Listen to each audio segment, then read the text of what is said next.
Do not adjust your radio dial. You are tuned in to the Mark Order Podcast.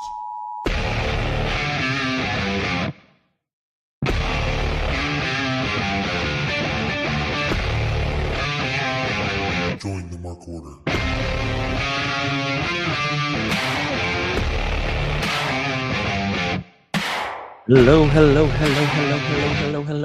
Hello. It is Wednesday night, so you know what that means. It means a hard cut of the music, and it means it is the Mark Order Podcast. And if you're listening once again and saying, I know that's not Kate. I mean, by this point, it can't be Kate. Well, you're right, because she is running from the grind. She's off grinding with someone else. So that is where she is tonight. But I am actually joined by a co-host who is here, and that would be Asian Joe. How you doing, Joe? Yeah, I showed up. Look at that. You joed up. I joed up, yes. I am recovering from a cold or something like that, but other than that, I'm doing well. I still like joed up. I'm going to stick with it. Saying hi to the chat. Hey, Taylor. Hey, Fernando. Anthony. Big G. Lord Kev. Yeah, Kev, she's over being sour. We understand when Fightful comes a call and she has to answer. We're just not as cool. I wasn't here last week, so how are you, Ryan? I kind of missed you. Did you really though? A little bit. Evening, Scott. I'm good though. You know, still celebrating a little bit of. I'll move on. Eagles. No, you can't. When your team wins one, you can never move on. You get a day to celebrate, and then you move on to next year. It's like you just. No. That's what teams who didn't win get to say. Teams who won say you get till next. And you weren't here last week for me to rub it in, so I can't. You know, I don't want to be anywhere around you when you're rubbing things in. I have a joke there, but I'm not going to say it. But how are you? You were the one who was sick. As he coughs. Yeah, you say that, and then I started coughing. I'm fine, I think. My cough has subsided. So, fingers crossed. This is what happens when you have a weekend with a Super Bowl party and also a friend's 2-year-old birthday party. So, little kids running around plus other people sharing, chips, dip, and tailgate food is a recipe for respiratory illness. Yeah, you get kids are just petri dishes of illness. Nothing worse than being sick from other people's kids. Well, I think you're like me. That's the only way you can get sick from kids. I know I'll go weeks without feeling. I'll go weeks or months fine, and then I'll see someone's like my nephews or nieces, and I'll be like, "Oh, now you're sick." You son of a. If you get bird flu, though, Ryan, then I have questions. Well, the call. Nah, it's killing my eggs. I know. Have to save money up for eggs now. No, and I mean, I think we should just go around and kill all the bird flus. I don't know. Did you watch AEW Grand Slam? I did. I had it recorded, so I watched it. What'd you think? It was a fun show. It felt like a Grand Slam. It didn't feel like a collision. I liked the fact Tony being the main event was a good call. I mean, it was the right call. So, yeah, I know there's a lot of hubbub about the ring size and everything else. I knew it was a little jarring at first, but the actual in-ring stuff didn't bother me. It was just more like, why do we have these tiny stairs and why does everyone look so much taller when they stand next to the ring? But it didn't affect anything else. I noticed it. I noticed it too. I mean, I'm not gonna lie. It was the first thing I noticed when I was watching. I'm like, does this ring look smaller? Which is weird because it wasn't that much smaller that you should notice. No. But what also made it a little bit worse was I think they had Now, it could just be because of those 2 feet, but I don't think it is. I think they also had more space between the ring and the fans, like the ring side was bigger. So I think it took an already smaller ring and made it look smaller. Because there's no reason they couldn't have pushed them up further, and they didn't. Like, they kept them pretty far back. So like it definitely took a smaller ring, but I didn't care. Like, that doesn't matter at all. Yeah, I noticed it right away. I'm like, oh, okay. And then that's weird, and then moved on. It wasn't anything that bothered me during the show. But yeah, exactly. I didn't realize it was a thing until like a day or two later. I'm like, people are actually complaining. I noticed it, but I didn't care. Like, no. But now I want to see them wrestle in like a 3x3 ring and then like a 300x300 ring, and just see what happens. I mean, we watched people wrestle in the weird TNA wrestling ring before, so come on. The six-sided ring? Yeah. I mean, you still remember it. It couldn't have been that bad of an idea. It wasn't great. I don't know, man. You still remember it. What speaking of that news, is there any other, like, while we're on topic of headlines, are there anything else you want to talk about really quick? Well, Ricky Starks is now officially Ricky Saints over in WWE. I think the name is stupid, but it won't matter.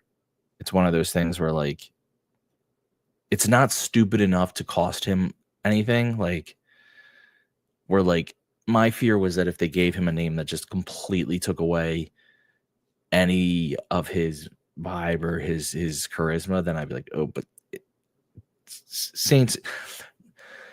I think the reason Saints is dumb is simply because it's so close to Starks. Like, someone like someone in the back room was like, all right, keep an S, Ricky Smalls, Ricky, and I was like, Saints, perfectly. And then I saw someone online say it looked like it should belong on Pornhub, and I'm like, Ricky Saints really does sound like it belongs on Pornhub.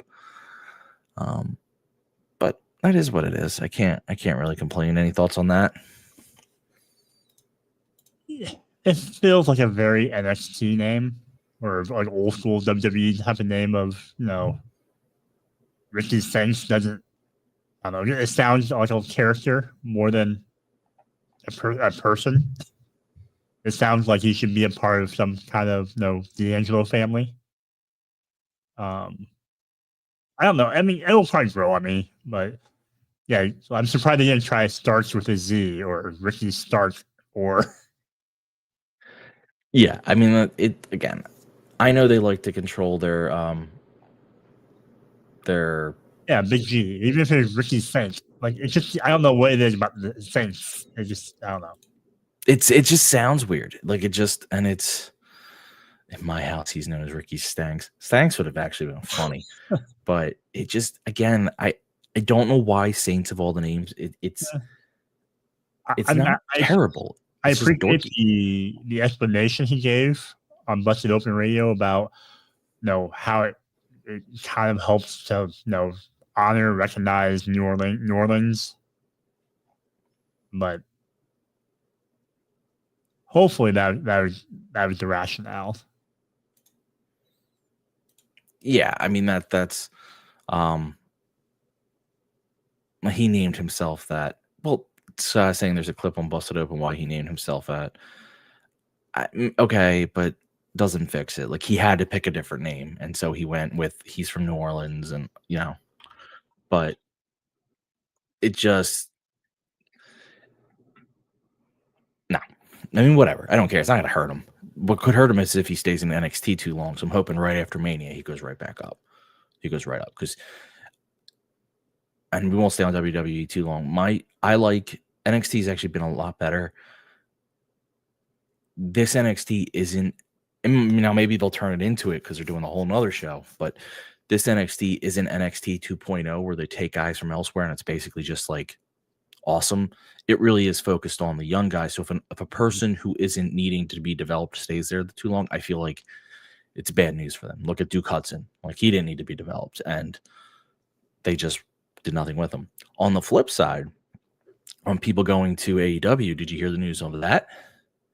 Tell me, and I'll let you know. Fightful Select believes that Josh Alexander will be heading to AEW.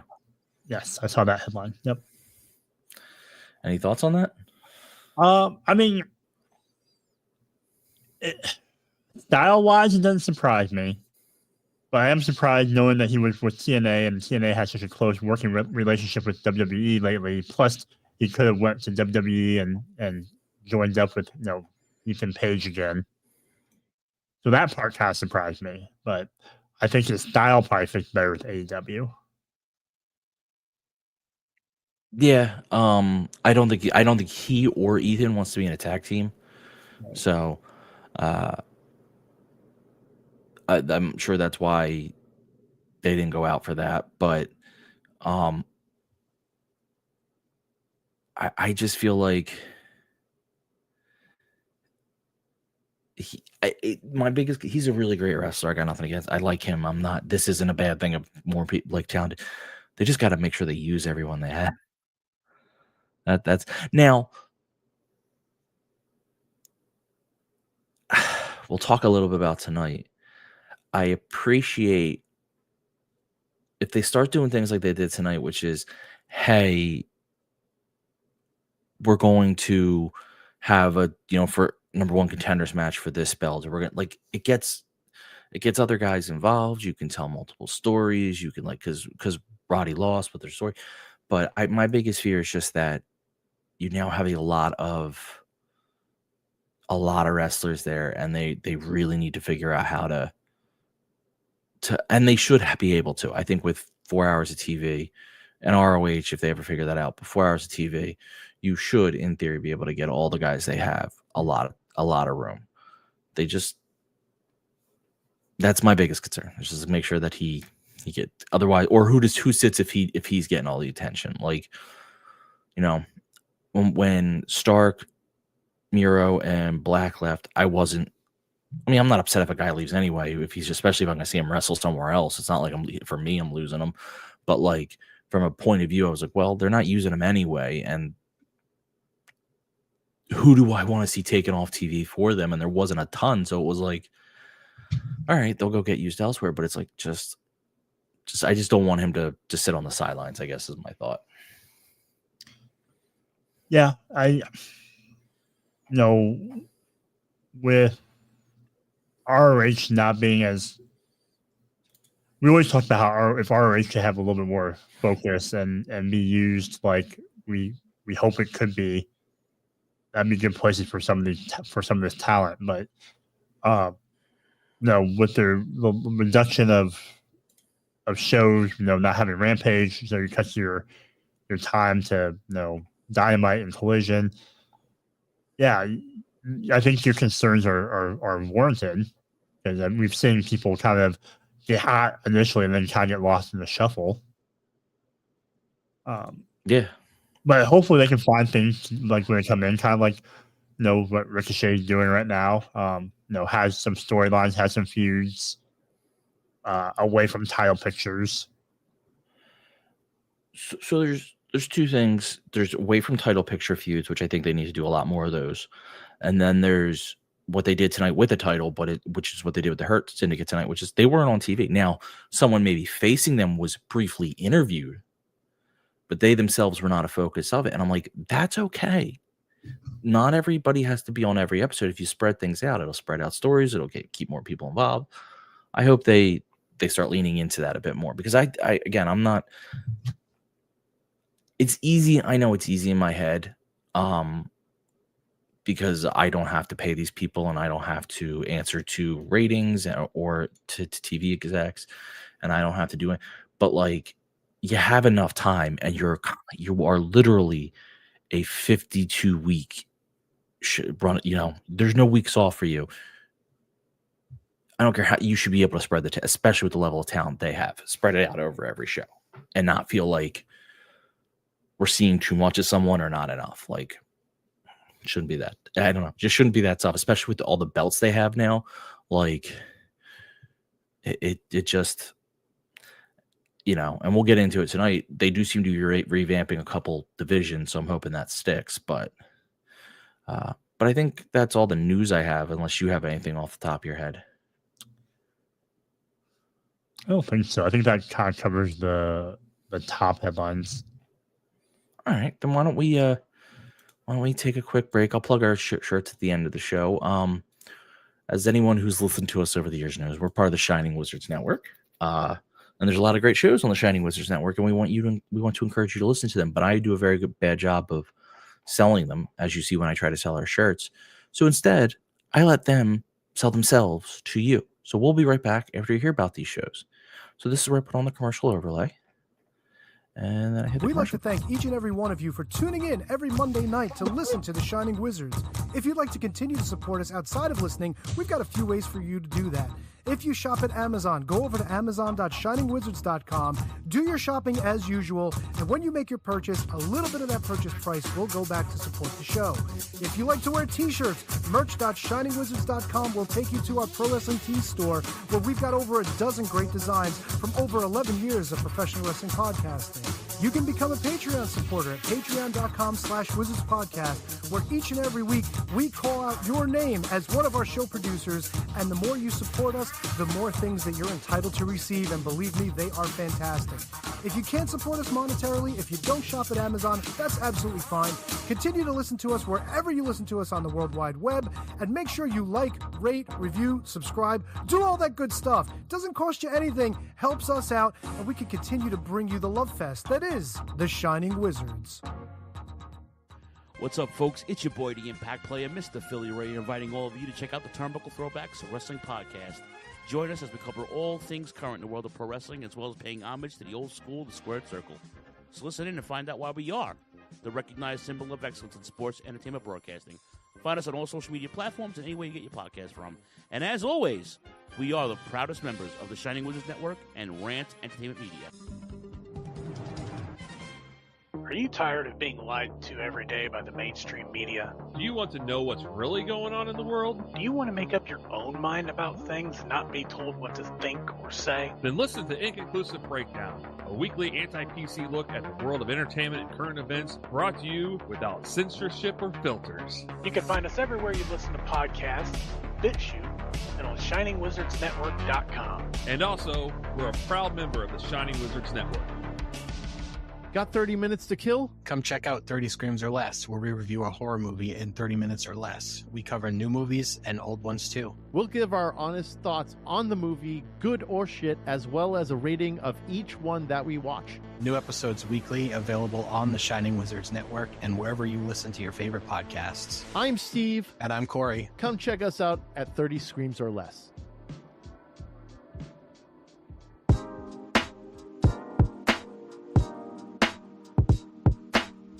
G'day guys, my name is Thomas, one half of the Broadcast Podcast. With our podcast, we go back and watch wrestling events from WWE, WWF, WCW, ECW, AEW, and many other wrestling promotions. You can check us out on Twitter at The Broadcast, that's TheBrokast, and you can also download all episodes on Apple Podcasts, Castbox, Castro, and many other podcast apps.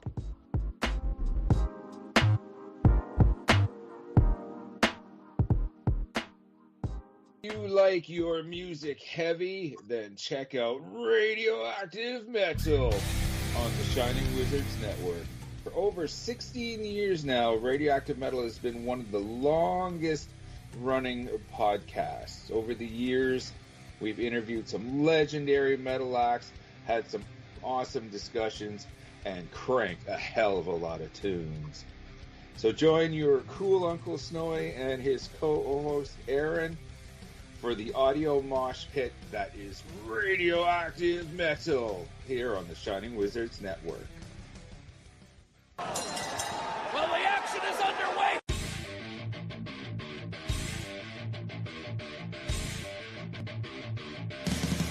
What's up, everyone? When on the Shining Wizards Network, be sure to check out Wrestling Night in Canada. If we're not recording another kick-ass podcast, Or playing in punk bands.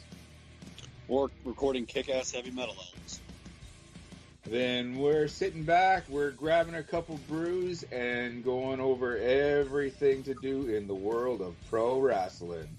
because we're from Winnipeg, you idiots.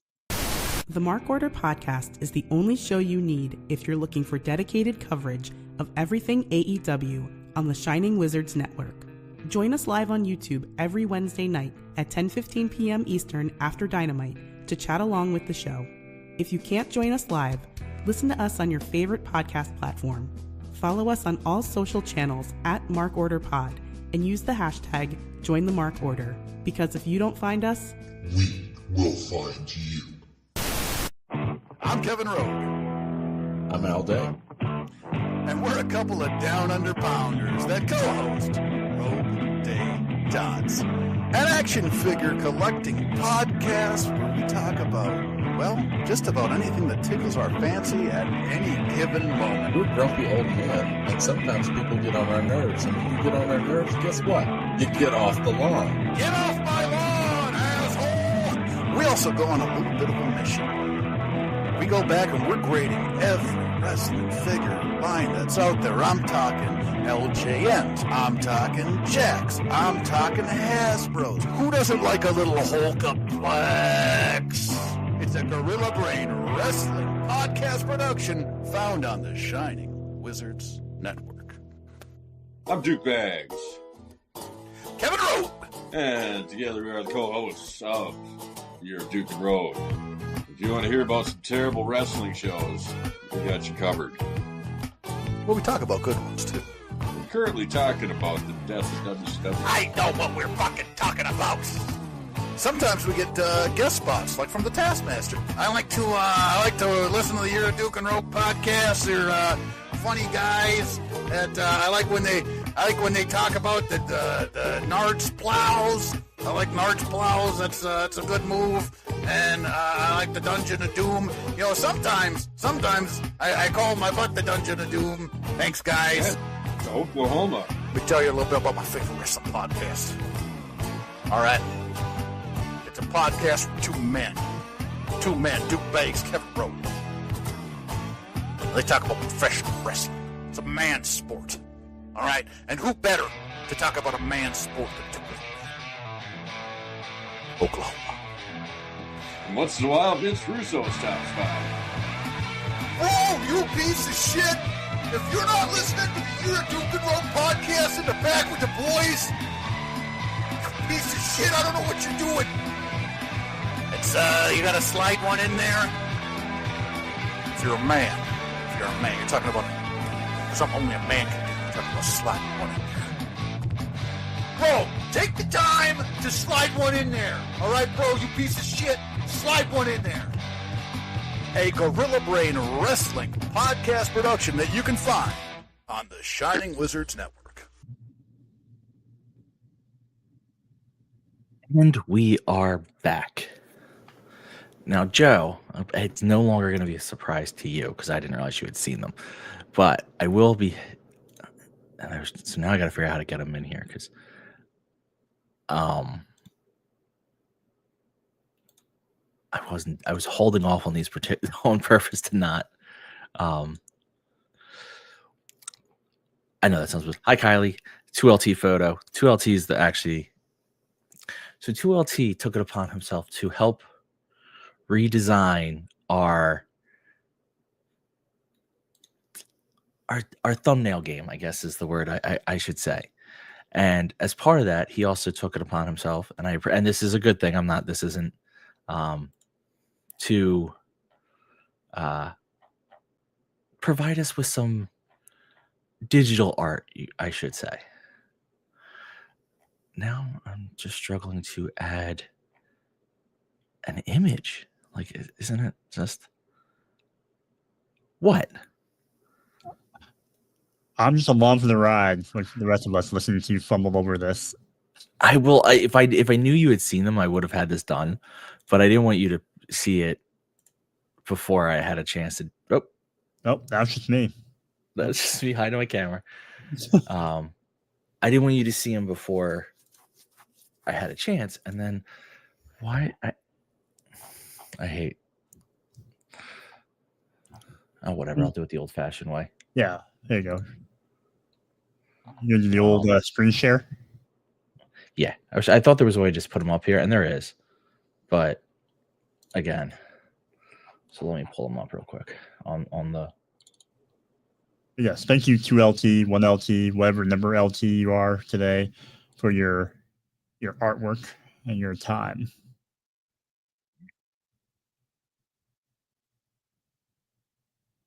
Ryan is My computer's freaking out. That has nothing to do with the pictures. My computer's freaking out as I try to load these. But oh my god, you know what it is? All right, whatever. We'll do these one at a time because no, they're not it either. Share screen. There you go. So the first would be a better thumbnail. And I appreciate this 1L, 2LT, so 3LT photo. We have I think I likely will be going with this because we need an upgrade on our thumbnail because it's just Join the Mark order that we've been using for 5 years now.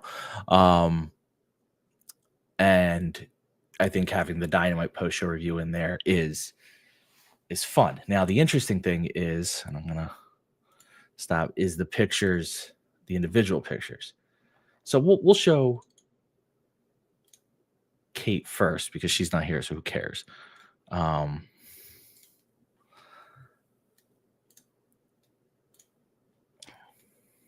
you go. This is Kate. This is influencer Kate. So this is a version of Kate. So for everyone wondering why this is a little more filtered is the word I would use. This is influencer Kate because Kate believes herself to be an influencer now. So that's the least important of the three. Yeah, I thought he captured the baseball stadium behind her. He captured Kate's bangs. So I'm gonna be honest. No, yours is my favorite, so I'll do mine next. Can I gotta do these one at a time? All right, there you go. This is History Me. Now, Big G's like a caricature of her. Yeah, I think that was what he was going for, to be quite honest with you. Because if you've looked at Big G, if you watch Sour Graps on Tuesday, 1LT did the logo for that as well. So he clearly has Kate down. I think he tries to give us different versions of her. This is History Guy Ryan. I really appreciate this. I'm going to say I have one comment and one critique, but I understand why he couldn't do it. Do you know what the critique is? The Phillies hat? There you go. I like the hat. The hat's good. I wouldn't ever see you wear that much color on a hat because you're such a plain Jane, earth tone, black and white guy. Well, it's just also I tend to wear hats with like sports teams on them. And usually backwards.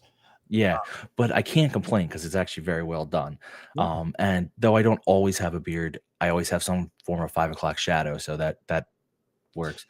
The funny thing is, it took me a while to realize that they were historical figures in the background and not just my characters. They look like you're on the background of like Hostess Wagner baseball cards. But yes. So I actually really appreciate it. He nailed the shirt. Like the shirt, just the plain like gray shirt is. You're wearing that right now, basically. Yeah, I mean, don't get me wrong. I loved all three of these pictures. My critique is I also understand not putting a Phillies hat on a whatever because I couldn't use that because it would probably be an issue. So I get it. He actually was thinking of us using these. So I really like this. And then our last one. I really like all three of these, but this one was my favorite. I'm not gonna lie.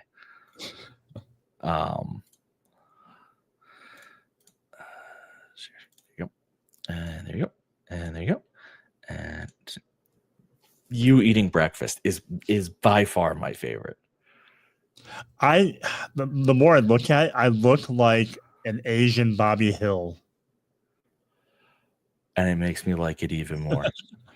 I'm like, I told him, I said, I'm so glad I've lost weight since whatever it made me want to lose weight. So I feel like I've lost weight in my face since then. But the hair is spot on there. Yeah, I mean, it's a damn good caricature of me. And again, that's what he was going for, and they're great. I love all three. I hope 2LT stayed in the chat because 2LT, I meant to respond to tell you I was doing this, and then I was like, I'll wait. This is a surprise. I loved all these plus the new thumbnail. I was going to debut the thumbnail, not this week, but I thought I loved Joe's so much because just I like the look in my eyes. It's just very like. I think it's the look in your eye. I think, well, first of all, 3 bowls of cereal is just cracking me up. And you look like almost like caught off guard. That's fair. Like what? Like you were eating and someone said something. You went, what? Yeah, that so good. Yeah. So 2LT, I really appreciate these. These are really good and funny in the right kind of way and very much appreciated. Yeah. Here it is talking about, you weren't here last week. That's right. Rob, who filled in for us excellently last week, does all the all the back end stuff for Fightful. He does their thumbnails and all that. And I made a comment that ours are boring because I'm lazy and I'm not good at it, which is the truth. And he offered to just do them. Do one for us, not them, but do one for us. I was like, okay. I actually didn't even give him the go ahead. I just was like, because I felt bad making someone do anything. Like I didn't doubt its work. I love the Sour Graps logo. I just feel bad making it. And then he delivered that. And I was like, yes, it says Dynamite on there. Like, I know that sounds stupid, but probably a little inside the NBA here. People notice Dynamite on there might actually look at it a little bit like this is what you're doing. So very good. And then I saw the caricatures and I was like, oh, these are perfect. This is exactly what I wanted. Yours, but yeah, I just love it. Oh, so good. All right, we can move on to bigger and better things. Well, that's not true, but still, we can move on to other things. So, did you like tonight's episode of Dynamite? I have no complaints about Dynamite. I thought it was a solid show. It moved. The first hour really seemed to move for me. Probably right before the main event, it kind of got dragged down a little bit for me. But otherwise, yeah I thought it was a solid show with a couple of good things I liked. We can talk about later. But what about you? Overall, what was your level of fun for this show? I liked this show. I get what you're saying. There's a couple pacing things, but overall, I thought it was a very good show. It had some really good moments, and then even its bad was good. I think like that's usually the sign to me of a good show, that like there wasn't anything on here where I'm like, no, this is bad. Don't watch this. Like all of it seemed good. We started off with a super hot segment, which was MJF and Hangman Adam Page in the ring. They can't hit each other. They can't touch each other. What was this? Why couldn't they? Do you remember what the threat was? Gosh, I don't remember off the top of my head. If there was some kind of threat where they couldn't really do anything, or maybe just I don't know. But it was, and I'm trying to recap some of what was said. MJF, kind of don't move. MJF kind of starts out with a typical MJF promo. It's 2019. I was about to win the first ever casino battle royal. You cheap shot at me, took my chance away from me. I had to earn my way back up. It was very it wasn't bad. It was just very generic, but it was a good setup for what came. Like it was laying the groundwork. Hangman got on the mic and then was just like, why are you talking about this? Like, I don't know you and know what you've done. And yeah, you're 28, you have a legacy. But then he implicated that like you can't get the fan approval, which seemed to really drive MJF mad. And then he yells like, I don't get it. Everything's just given to you because the fans decided to love you. You drank a man's blood. You burned down a person's house. You hurt people. And yet you're loved, and that gives you all the opportunities. And then you retired Christopher Daniels. I almost said Christopher Angel, and then they disappeared. Mind freak. Yeah. Then you retire Christopher Daniels, and and that's when MJF's lines there were great because it was very true, but then his setup to Hangman, where Hangman talked about Christopher Daniels and all he's done for the wrestling, and that if he could give him his own spine, he would, and how great Daniels was. And then Hangman kind of goes like, I don't know why they still love me, but they do. And I don't, almost like he's like, I haven't taken that for granted. And then MJF spits in his face and they kind of try to brawl. I just thought this was a little, and I know I'm really bad at, I don't like recapping the entire promo. So I summarize poorly, but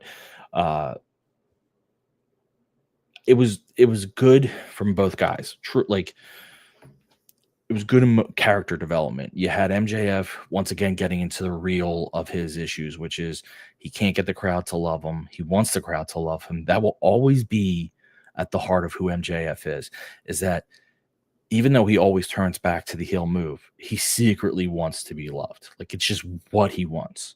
And how it drives him nuts that Hangman literally acts like the biggest bastard in the world and is just loved. Like that has to kill MJF. But now you're seeing the face turn for Hangman again, but it's not unearned. He retired someone he respected. He retired a friend, and it's driven him mad. And then he is loved, and I don't think he can understand it. Like I think so. I just really appreciate that this was two very big character moments from each guy. What did you think?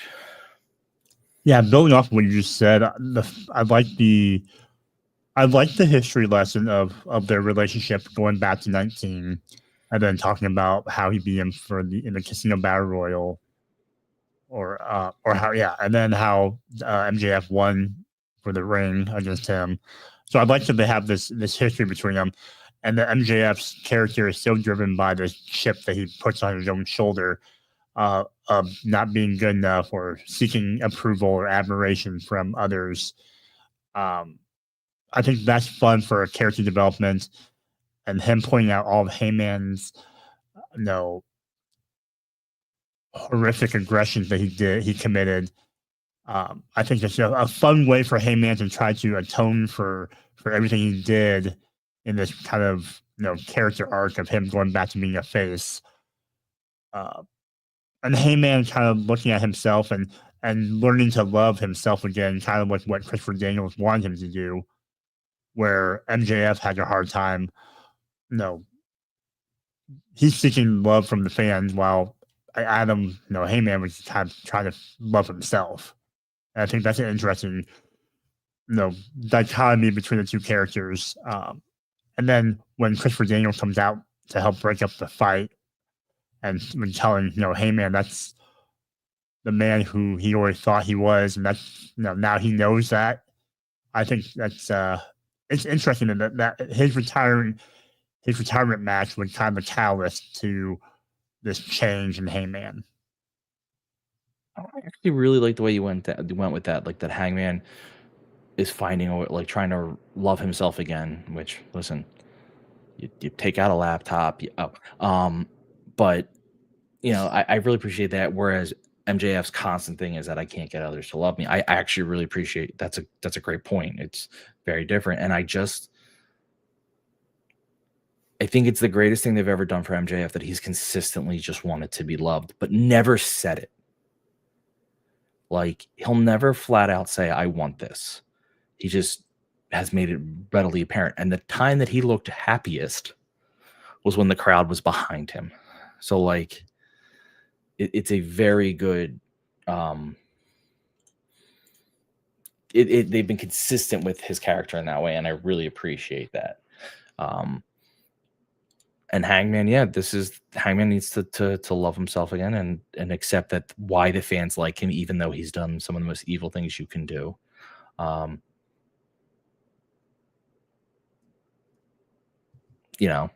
Great.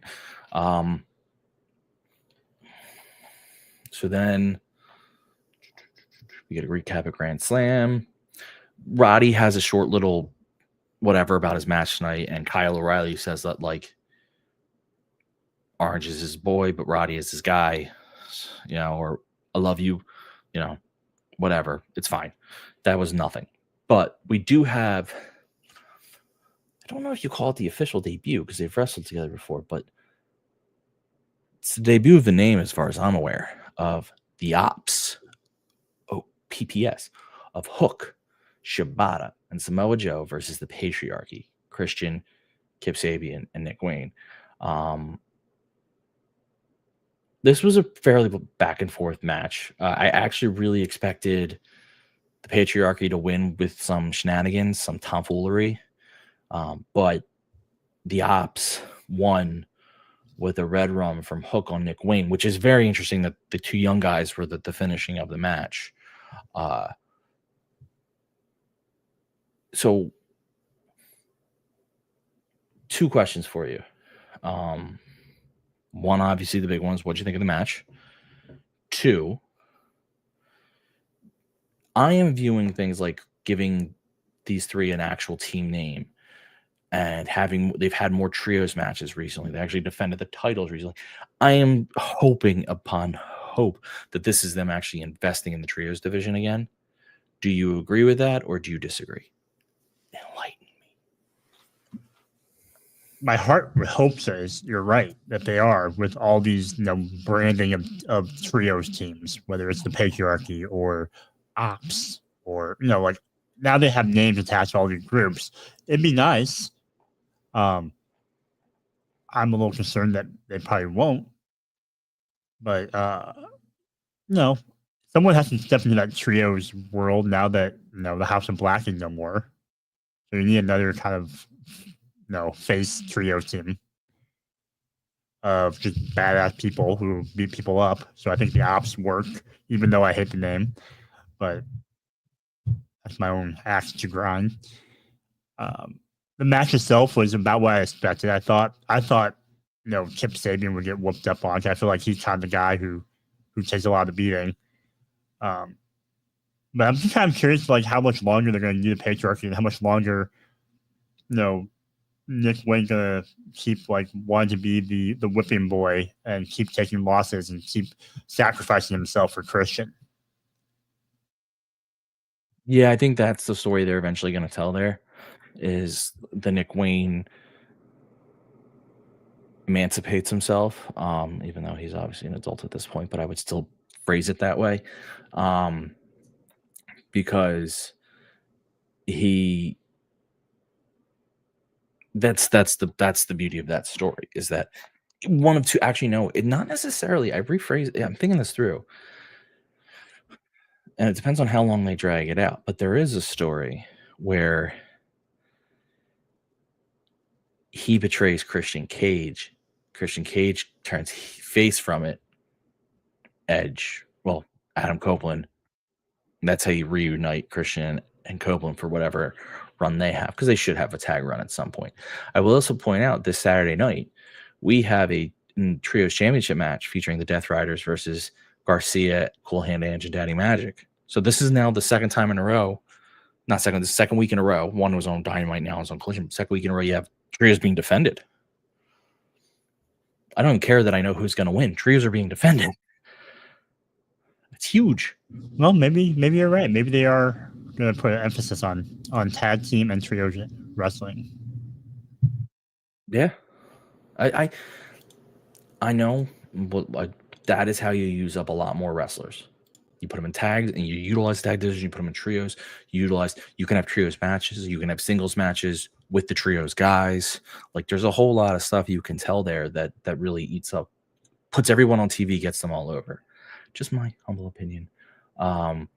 We had a weird interview with Jericho.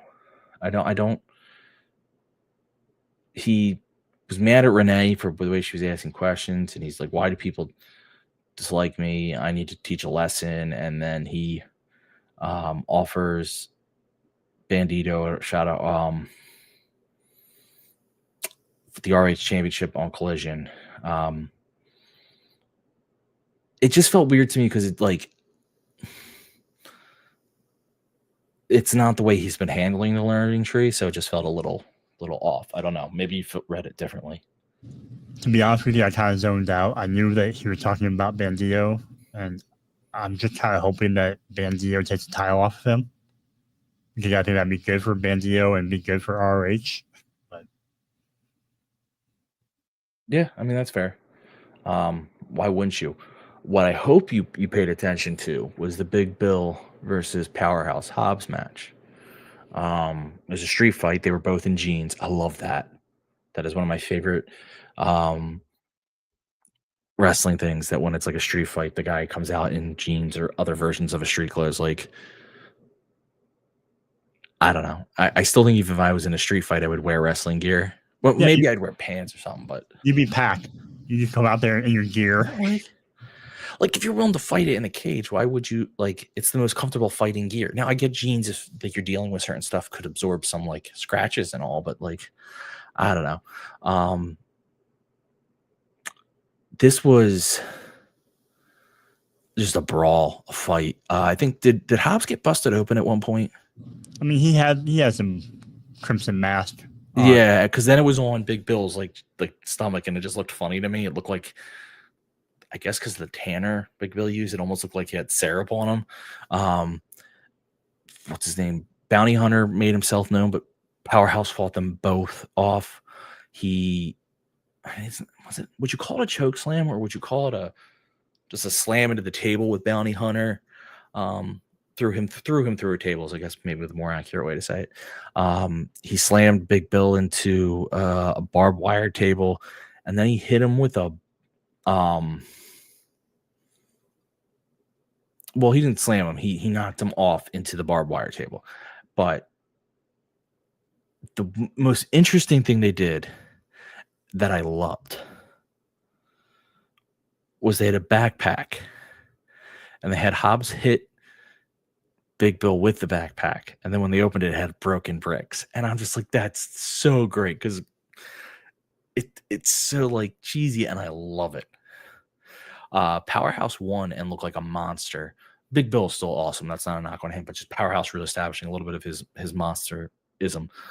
What'd you think? No, I loved it. It was a meatiest match you could have on a Dynamite with two guys in a street fight. Hobbs somehow looked even more intimidating than usual, just coming out there in his street clothes. I thought that they used regulation height steel steps the right way with using it as a weapon. So I'm glad that we have those back in America here.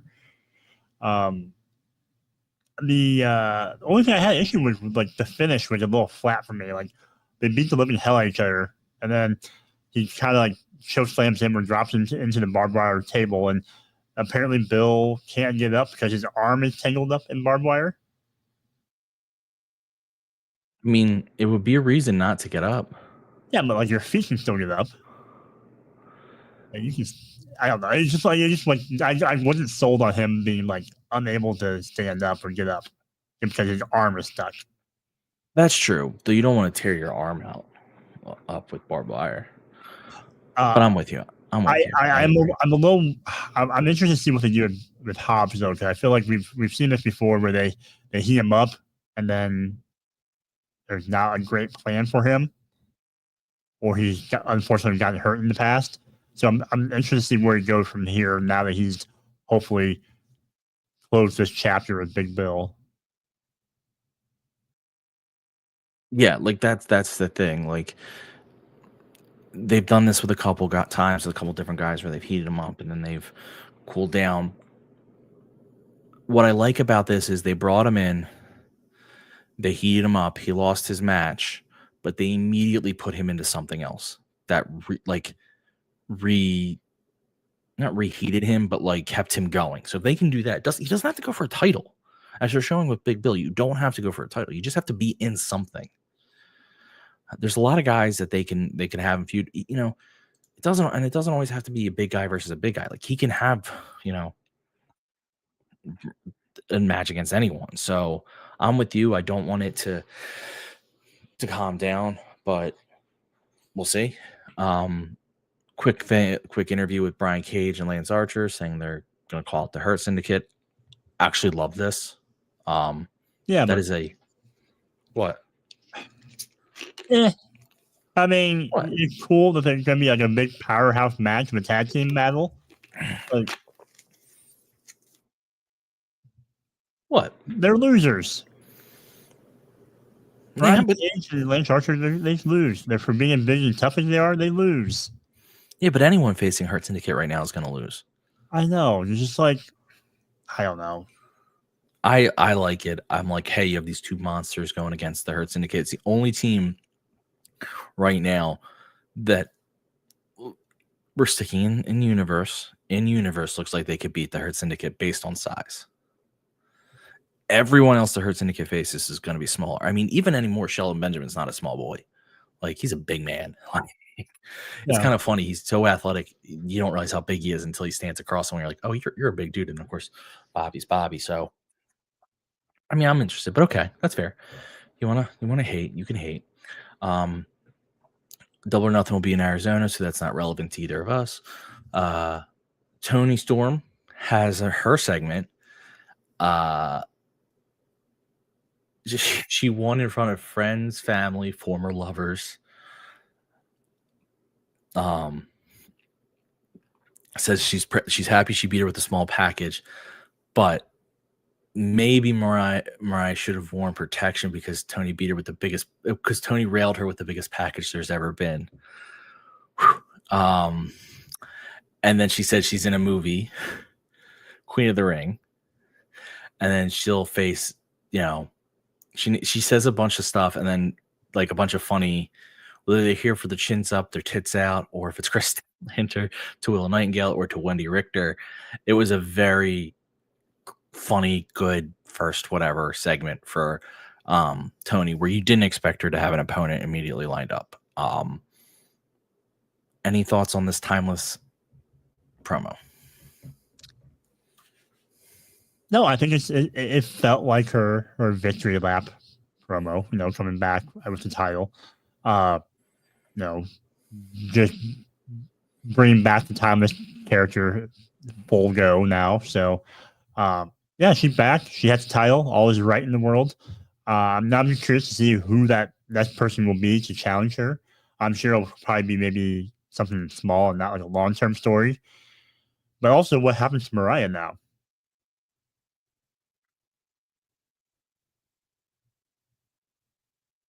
It's a very common wrestling story, but I don't. Hold on. Before I get into that, Big G with the line, "The slut you can't rebut," was something that Tony said, and I really did enjoy that. The tramp who is your champ. But it's a very common wrestling story, but it does work, where Mariah was kind of arrogant. She was thinking, she wasn't taking anyone seriously. She thought she had defeated everyone. This is where she comes back meaner. Like, it's kind of like reverse Rocky, as if Clubber Lang had lost the first time and then came back, where like he comes back even more vicious, because she can't come back a face. She comes back more vicious, taking people a little bit more seriously. She's so good. It could be a really fun run where she goes out to prove like, I am better than everyone.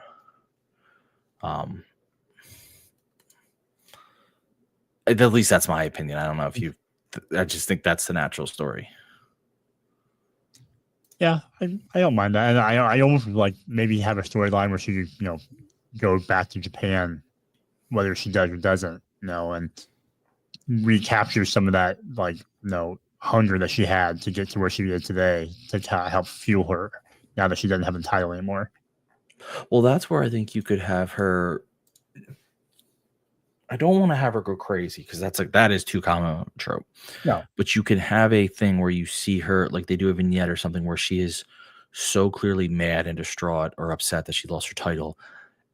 And she doesn't lose her mind, but you could just see that it's different. And the way it's different is she's just much more serious, much more violent. Violent, not in like the barbed wire type way, just more like back in ring, like aggressive, just hard hitting. Yeah, aggressive is a better word. So that's my hope, because that will keep it unique to Mariah, in the sense of like they wouldn't take what Mariah is away from her. If they go the other route, it's very common. We've seen that done with mean, that's what started Timeless Tony Storm. Like you've seen that so many times where a heel champ loses and they go insane. I don't like that, but that's just my. So then we get a thing that Gabe Kidd is coming to Collision this week. Cool. I don't know why, but cool. I like Gabe Kidd. That's not a knock. I want to see what they're doing with him first before I don't think. See, Big G gets it. She has to get back the eye of the tiger. But yeah, I want to see. But obviously, Gabe Kidd isn't signed or anything. I'm just curious what they're doing with him. Like, why are they bringing over an NJPW guy? Willow's about to be interviewed by Renee, and Willow's like, "Hey, I'm giving an interview." And Marina comes over, and then she attacks me, and then that happens again.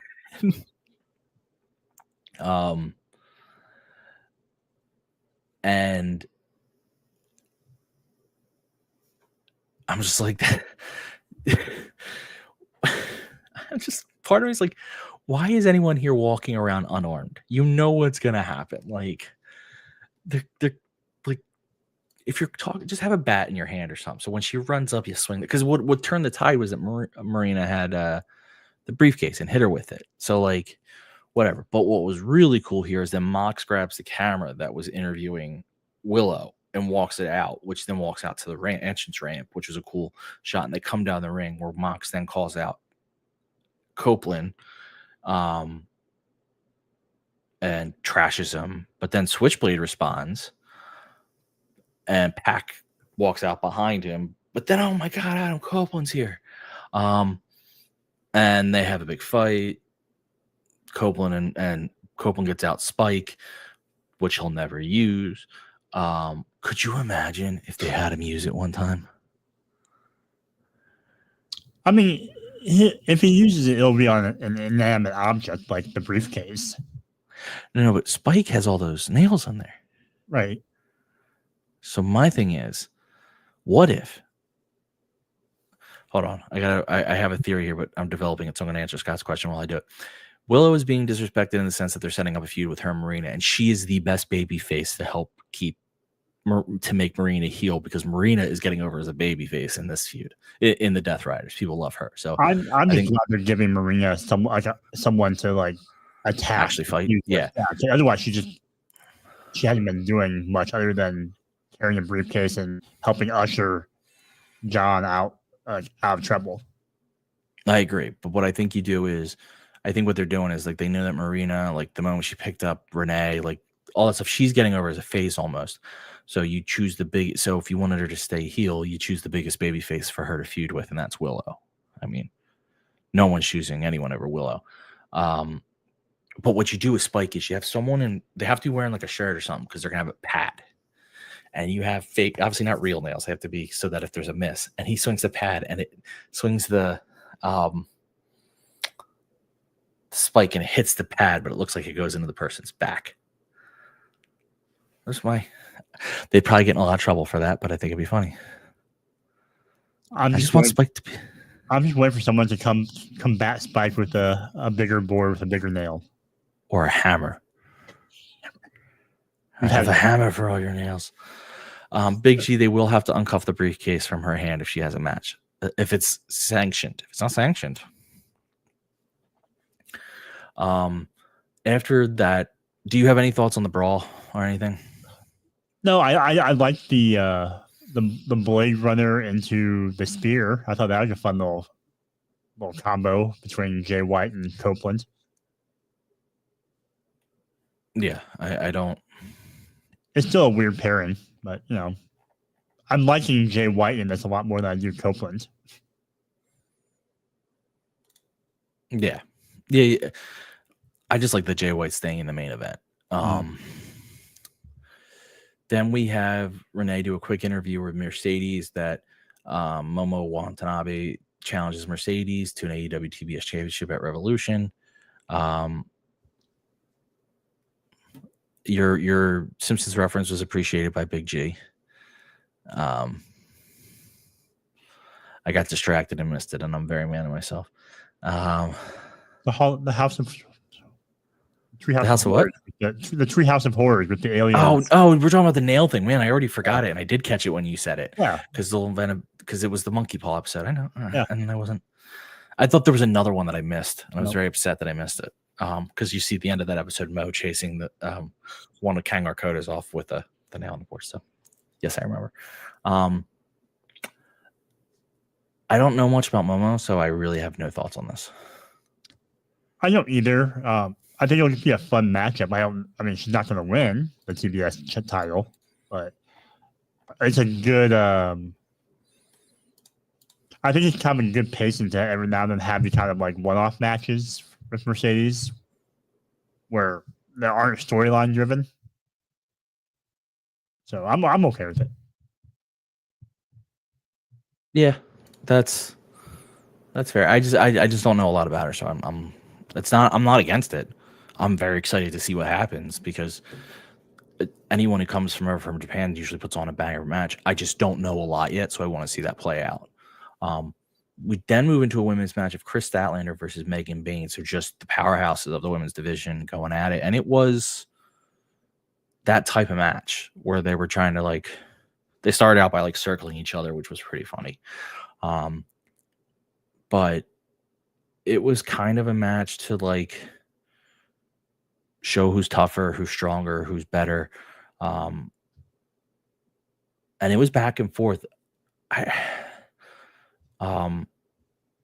There was a standing moonsault, I think, was it Chris Statlander that did that? Maybe I'm blanking. I remember marking it down. I had it written down. I don't remember who did it.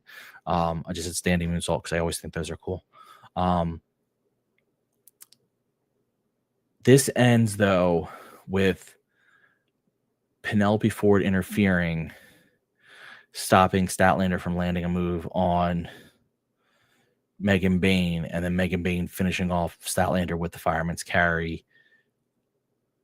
Well, fireman's carry into the F5. After the match, Ford jumps Chris Statlander. Bayne is kind of doing her thing again. But then Thunder Rosa comes out with a steel chair, and Penelope kind of gets in the way, being like, don't attack her. So, two things. Really good match. I thought this was an excellent match. I like that this was kind of like what you would expect from the bruisers of your division. I got the ending. It protects Statlander and sets up a rematch. And I don't always mind this type of ending, so I'm going to let it go this time. Like what they're doing with Megan Bayne. And I like what they're doing with Penelope Ford and Megan Bayne. So go, Joe, go. Yeah, I don't know what the equivalent is to a men's meat match, but I mean, this was the equivalent because from the Hobbs Big Bill match, you had the Megan Bayne Chris Statlander match. I mean, it was fun to watch. Like you said, when they were circling each other, it kind of was like two wolves, circling each other, one the same piece of meat in the middle, and they were just trying to figure out who's going to jump first. And then it was just a lot of back and forth, and trying to one up each other. You talked about the standing. Was it standing moonsault? You said. Yeah, I can't remember which one did it, but yeah. I liked Megan Bayne's her deadlift German suplex she did on Statlander to show off her strength. I think then Bayne got dumped on the edge of the apron and pretty much no-sold it and popped back up. So yeah, that was a lot of fun. I like the fact they're involving Thunder Rosa and Penelope in this as well, just to get more women on TV and more involved. Thunder Rosa's was the least threatening with a chair I've ever seen someone, though. It was very awkward. Well, yeah, because it was very obvious she wasn't supposed to attack them. Supposed to actually land with the chair, but I think there was a timing issue. I think Megan and Penelope were supposed to back off well before they did, and they didn't. And then so Rose is in the ring with the chair, and it's like, what do I do? And I don't want to blame anyone. That felt like a Penelope and Megan not being as responsive to it. Yeah, it's just a timing issue. I usually see someone come down with a chair, they're either going to do one of those big swing and misses, and then the heels duck out and run away, I feel like that's usually the spot, That's right? it. I think that's what was supposed to something similar. But well, who are we? We'll have a good little tag match here coming up between. Yeah, but though the tag match doesn't make sense because Penelope's already lost to each of them, so like she's not on their level within the story. Renee interviews Max Caster. I'm waiting for I'm still waiting for like Bowen to answer the open. I think that's what they're building to, but I get what they're doing. They didn't want to have eventually. What'd you say? They have to have him win eventually, though. They have to have Caster win a match here and there, right? You want him to keep losing? I don't know if I want, but they don't have to have him win. I think the thing is that it's gonna, like you said, it's gonna be Bowens. But I think they were waiting. Like if you did it the first time, it's too obvious. Now you've done a couple. We have Ricochet come out wearing Jimmy Rave's robe. He talks trash on the local town, blah, blah, blah. Does his usual thing. Prince Nana comes out. Just Prince Nana, just for his music. And says what the robe means to him and how it affects him. And asks Ricochet nicely for it. And Ricochet, if you want the robe back, you should take it. And then Ricochet asks, like, are you going to cry? And then he does his thing he does, and he go to break. I thought this was a great segment. Your thoughts? Yeah, the promo picked up. I thought initially Ricochet promo was like copy-paste, typical heel promo, right? Like you said, trash the city, make a sports reference. Nana, his approach to this was different. Being that the robe is so personal to him, I would feel like I'd be a little bit more angry and not so diplomatic. And also the fact that this guy held you captive with a pair of scissors to your throat. I wouldn't be so nice to him and call him friend and buddy and guy. But, maybe he tried to lure him into a false sense of weakness. But that's a weird, to me, that's just an interesting approach from Nana to go in there and try to be, calm and collective, cool and collective with Ricochet. I get what you're saying. To me, it's the approach of someone who knows they can't beat the guy up, but they really want the thing. So he really wants the robe back, but he knows he can't actually hurt Ricochet.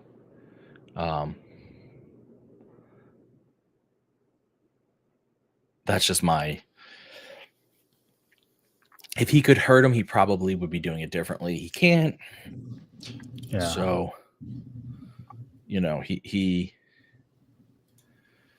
comes in like, please, it's, I get what you're saying, but I think they're doing it based on the fact that he's the weaker party. Sure. I just want him to give Nana the robe, give him the robe back in pieces, cut up in like an envelope or a box. Yeah, the fake. Give him pieces of gold and blue. You're like, oh no. Then we go to our main event: Orange Cassidy versus Roderick Strong versus Roderick Strong for the AEW International Championship #1 contenders match. Which I didn't know this is what it was for until literally the match was starting. I don't remember that being announced previously. Listen. These two have wrestled before. They're very good. Roddy is an incredible wrestler. You get the typical Cassidy spots, which I don't mind. They're always fun. A lot of back and forth. There was a great moment with Kyle O'Reilly on the outside where he kind of did the side eye, and then Orange pretended that he didn't see Adam Cole.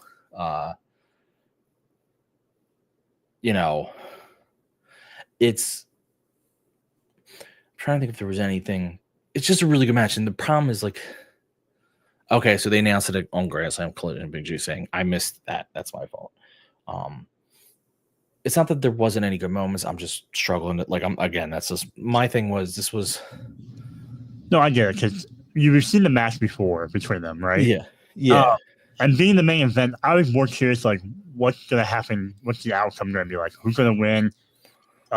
What kind of shenanigans might happen after the match, since it's the main event, to set things up further. So I was interested in that part more than the actual match itself. Yeah, that's you nailed it. That was my thinking, is that we've seen it. I did not think Roddy was going to win because it's Roderick Strong. So that's a story to tell, but I think it's too early to break up the Undisputed Kingdom. So like, you don't want to tell the jealousy story yet.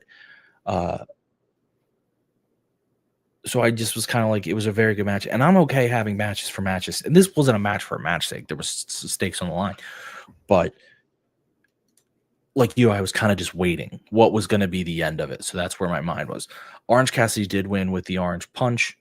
Again, I would say go watch the match. It was very good. I just don't have, you have two really good. Kate would probably name her 6 favorite holds or something, but that's just not how I watch it. You have 2 very good wrestlers.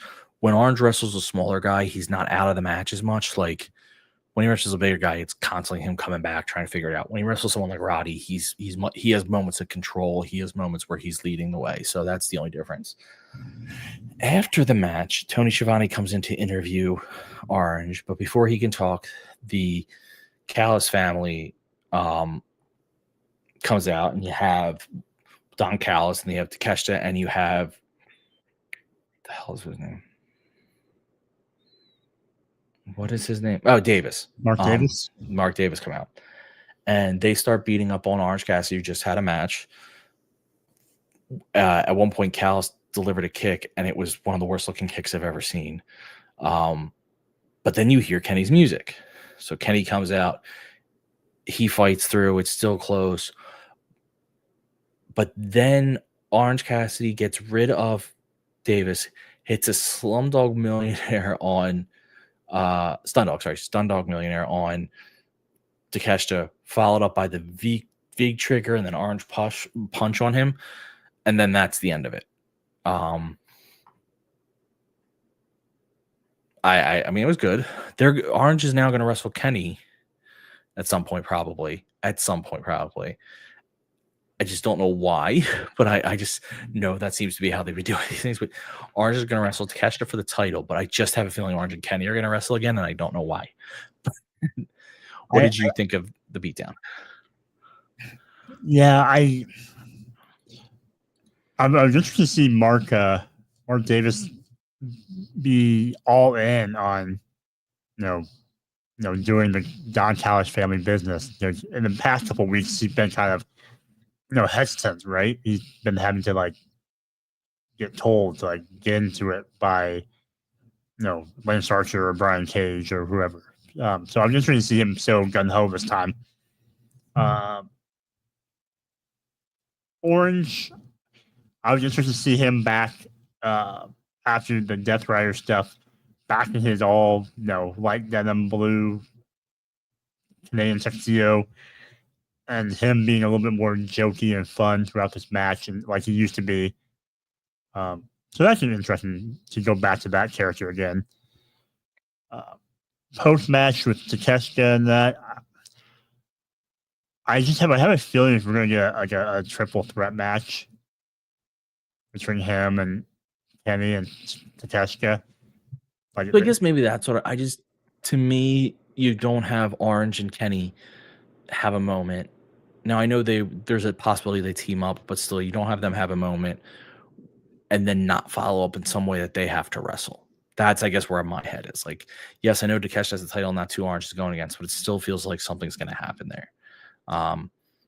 Yeah, I don't feel like you just have Orange win this match and then go and have him lose to Takeshita and then not and then that's it.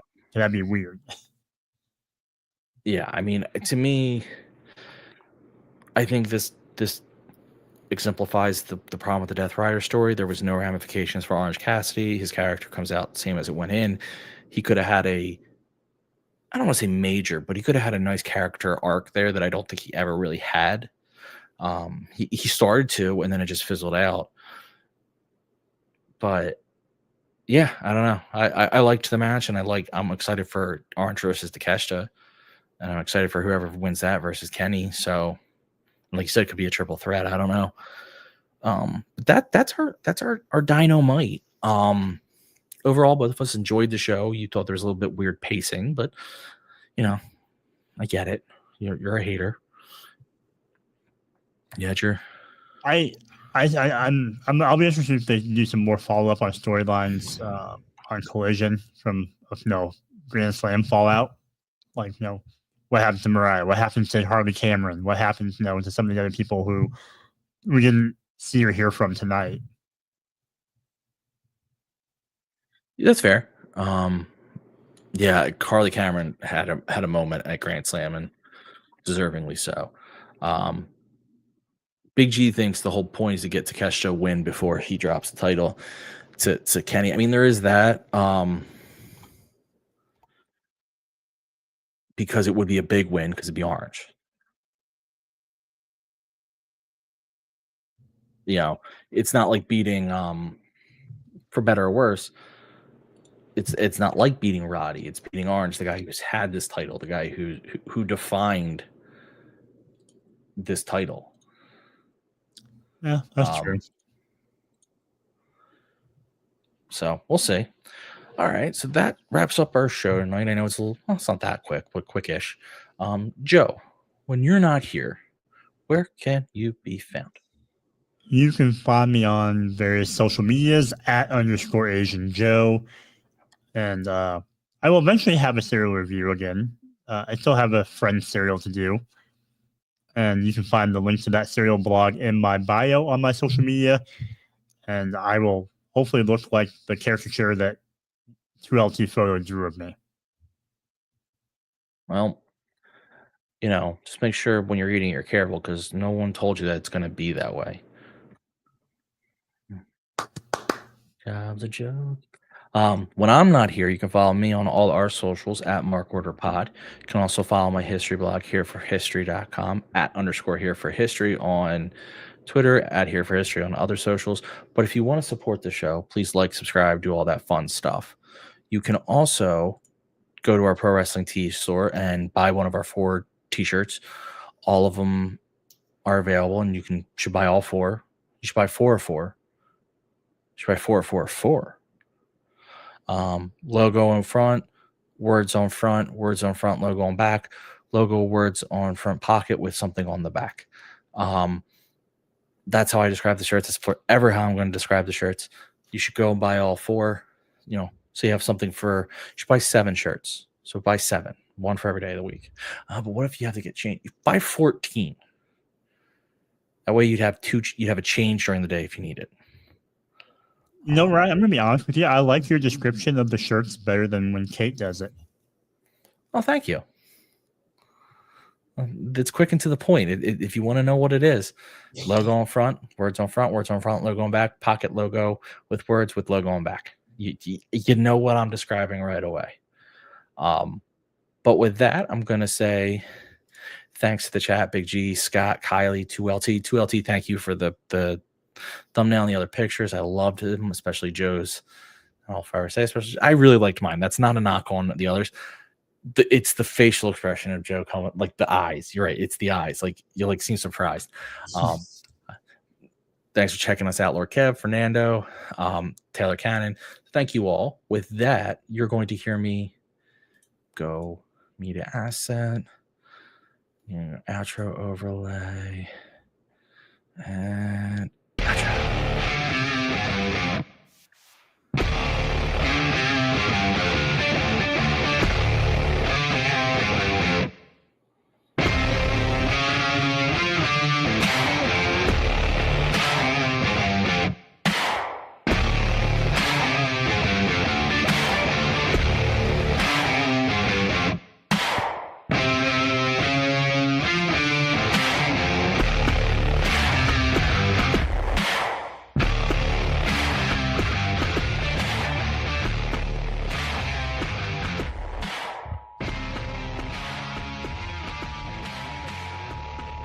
This concludes the Mark Order podcast.